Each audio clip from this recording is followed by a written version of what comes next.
Along the southern coast of England sits Brighton, a quaint little town an hour away from London. Brighton is well known for its beaches, university, and nightlife. But hidden within the small town is the award-winning racing game developer Black Rock Studios. Black Rock's latest title is the track-changing explosive racing game Split Second.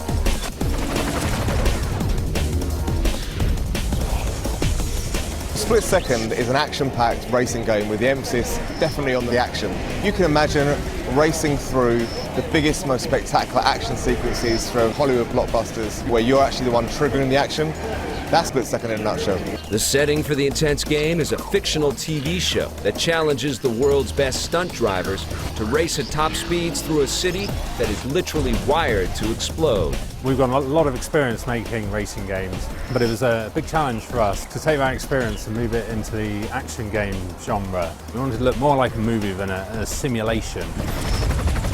All of the actual effects in the race are triggered remotely by the player from their car.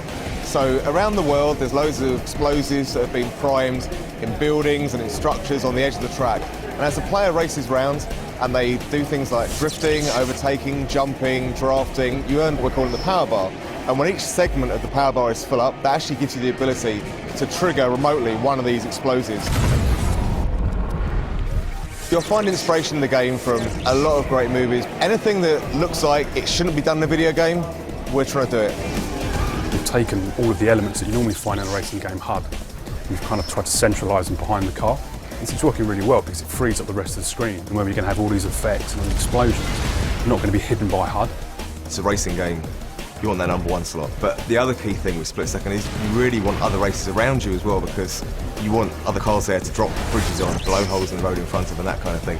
And as you can see from these visuals, the veteran developers at Black Rock are determined to challenge your thumbs and amaze your eyes. A certain sense of power of pressing a button on your joypad and seeing a plane crash land. It's really cool to play actually trigger it all themselves. The power plays are these big animation moments with a lot of physics interaction. The way the player gets to remotely trigger these power plays is by overtaking other cars, drifting, jumping, all kinds of stuff like that. It earns you power, and when you've earned enough power, you can trigger them remotely. It's a way for you to control the track, create shortcuts, and take out your opponents. So if the car in front of you has an icon above them, that signifies they're being targeted in a power play zone. And if you press your power play button then, something in the environment will get triggered. Some of them up to 1.8 kilometres in length of animation that we need to do. Synchronised with that, we need all the audio and the VFX and the changes in the post-processing of the game to give that emotional experience. You've got things like, cars that actually have explosives primed underneath them and get blown across the track, gas stations that can blow up, monorail trains that you can derail with explosions, all the way up to bringing down giant structures like control towers. The whole screen can become absolutely full of explosions and smoke and dust and wreckage. As the player drives up to the power play, you kind of want that player to kind of flinch, getting that emotion from the screen. So we spend a lot of time and effort choreographing the power plays and all the effects. The environments are really rigged to blow. It's not just one big explosion, there's lots of little things. The guys are really working on a system where if you actually slowed the game down, you'd kind of see a story of all the effects. You never know exactly how a lap or a race is going to play out, so sometimes you might not have enough power to trigger some power plays you want in the environment, or sometimes your opponent might trigger it before you get there. So it really does mean that every race and every lap is very different. You can never completely predict what's going to happen when.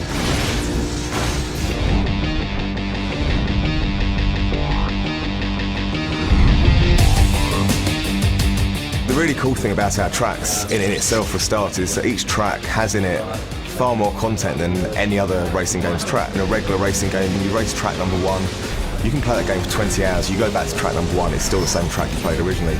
And in Split Second, as you go through the game, you can unlock these new power plays. And we also have lots of split routes that are opened by triggering explosions in the environments and destruction. So in that respect, it's a little bit like, say, what you get in a platformer or an action game. being encouraged to revisit areas somewhere in the game and finding the new content. As you're going around the lap, different things are happening to you. The designers are introducing different features. Each lap isn't the same, each lap changes. I decided to kind of think a bit more out of the box and think about some environments that could really offer up truly spectacular moments rather than just the average stuff that you see in most games. The dockyards, airports, it's the sort of thing you don't really see in most racing games. What's really cool with the cars is that you start the game, and as you go through it, you get given these 30 cars. You get awarded them by winning episodes in the TV show. And as you play through the game and you unlock certain achievements, these achievements are actually represented on your car as decals. So when you're racing online, you see some guy and his car's covered in stickers, he's an expert and be careful. And if it's a slightly emptier car, they're pretty new to the game. It really means that the car itself, it actually evolves with you as you play the game. We kind of wanted to steer clear of kind of compact cars and hot hatches. We wanted something that feels big, meaty, that feels like it's, it could handle the kind of destruction that's been thrown at it by the game. On top of that, we also wanted to kind of design them from the ground up, as it's a TV show. So essentially the TV company have created these vehicles, and they've also designed the vehicles so that they're as spectacular as they possibly can be when they crash or when they get hit by a building or by a ship or other vehicles. We didn't want one car to be miles faster than others. Ultimately, they all need to be competitive. So really, it's more about their handling characteristics rather than their handling abilities. If someone wants to take the car from the start all the way through the game, they can do. And like I say, because the stickers on the car are evolving with you and the bodywork, it'll show that you've invested more time with that car than someone who's just played through to get all the cars individually. It's a real, personalised experience.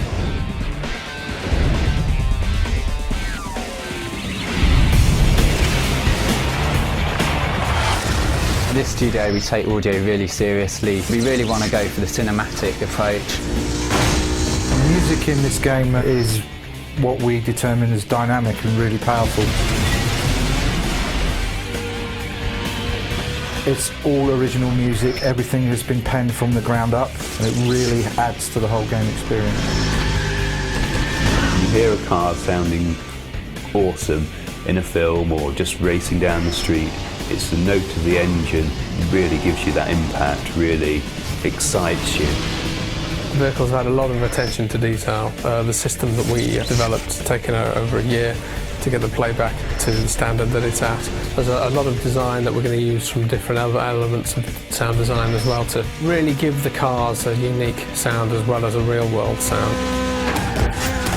As a sound designer, you just have to grab all the sound that you can, and the more sounds you've got at source, the more stuff you can do. Power plays in this game are a huge experience.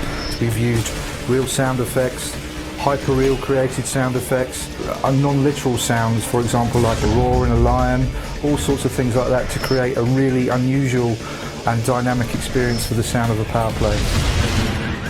We'll have a dynamic mixer event which will duck the music and bring up the bullets and bring up the lion roars and kick out the flanger, if you're in a certain radius. It really is to sort of draw the player into more uncomfortable zones sonically. One of the great things we did to help us develop not only the collisions for cars but also our power plays is we visited a junkyard. We bought 3 or 4 cars and basically set to work like demolition men with hammers, spanners and anything that we could find just to record smashing the stuff up.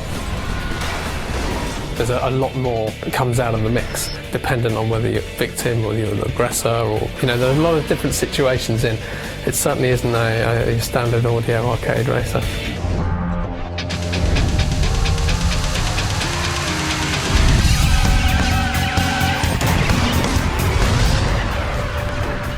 A lot of people had to sort of change the way they work. It's actually made for a much tighter team. Sort of art and design sort of being as one, opposed to design going away, doing their thing, art going away and doing their thing, and then sort of clashing in the middle. It's a real organic process. I don't think you can really sit down and kind of go, oh yeah, we're going to do this, we'll do that, and we'll do that, because it's not just about sites, it's combining those two. You hear a lot of developers now talk about an iterative design process, which just means you come up with an idea, you try and work it up a little bit, maybe you implement it, then you see it on screen, and then you look at it and go, this bit works, this bit doesn't, let's do more of the stuff that does work. We want to come up with environments that would offer up the best opportunities for destruction. We chose our environments so that they could support a lot of great power play moments. Sometimes it's the big set-piece moments where you think, these are going to be the great things that people remember. We've got to make sure that we fit stuff around them. In the airport track, we've got the cargo plane that crash lands, and we've got radar dishes and control towers. There's some real, iconic moments there that when people see them, they go away talking about it, and that's exactly the kind of thing we want to do. And also at the same time trying to think about what will make good racing tracks, because we've also got to have that element nailed as well. Because we're spending so much budget on the effects, we've got a couple of really, really cool techniques that we're using. A lot of games tend to bake all their lighting into the textures for the smoke and things like that. But all our particles are actually being dynamically lit. In addition to that, we've got volumetric smoke in the game. Players' car and the AI cars can actually move out of the way, which is a really, really cool looking effect. But it's also really good from a gameplay perspective because you can fill a whole warehouse or tunnel with smoke. The player can't see where they're going, but if the AI cars are in front of them, they can part it out of the way, and suddenly you've got a whole new dynamic going on. The AI in the game needs to be more sophisticated than usual AI systems. There's a lot of technology in there to try and make them behave realistically under these conditions, but also don't want them to race perfectly. So they do sometimes make mistakes, they do sometimes clump up and group together, and they do sometimes just go flat out for the fastest lap. We wanted to make our cars look contemporary. We didn't want them to look too outrageous. If you did see them on the street, you might turn your head and go, wow, that's an amazing looking car. We thought, well, with the environment blowing up left, right and centre, and really we wanted to have cars that looked like they could fit in with that kind of destruction, they could take that kind of rough environment. We made some conscious decisions to remove the HUD from the corners of the screen, just so we could maximise all the effects that are happening on the screen. I think traditional racing games tend to have something in every corner, but we wanted to try and simplify that and minimise it so the player gets to see all the effects that are going on the screen, all the smoke, all the VFX, everything like that. Racing game is a rhythmic thing rather than a spectacular thing. We try and take that rhythmic, combine it with a spectacular and really produce something special.